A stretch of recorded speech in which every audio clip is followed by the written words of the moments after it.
Christmas പുതുവത്സര ആഘോഷത്തിനായി ഇത്തവണ ഇടുക്കിയിലേക്ക് എത്തിയത് റെക്കോർഡ് സഞ്ചാരികളാണ്. ഡിസംബറിൽ മാത്രം 4 ലക്ഷത്തിലധികം സഞ്ചാരികളാണ് ജില്ലയിൽ എത്തിയത്.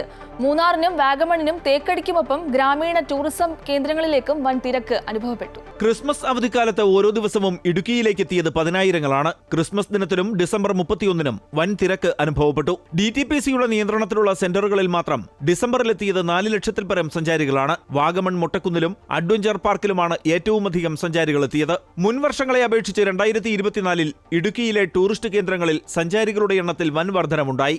ഈ ഒരു ഫ്ലോ 2021 കൂടുമെന്നും കൂടുതൽ വിദേശ വിനോദസഞ്ചാരികൾ പ്രത്യേകിച്ചും തായ്ലാൻഡിലേക്കും ശ്രീലങ്കയിലുള്ള ഫ്ലോ 2021 കുറയുമെന്നും അത് ഇന്ത്യയിലേക്ക് എത്തുമെന്നാണ് പ്രതീക്ഷിക്കപ്പെടുന്നത്. പ്രത്യേകിച്ചും കേരളത്തിൽ ഇടുക്കി, മൂന്നാർ, വാഗമൺ, രാമക്കൽമേട് ഉൾപ്പെടെയുള്ള ആഭ്യന്തര സഞ്ചാര ടൂറിസ്റ്റ് കേന്ദ്രങ്ങൾ ഉൾപ്പെടെ നിരവധി സഞ്ചാരികളെത്തുമെന്നാണ് പ്രതീക്ഷിക്കപ്പെടുന്നത്. മെയ് മാസത്തിലാണ് ഏറ്റവും അധികം സഞ്ചാരികൾ ജില്ലയിലെത്തിയത്.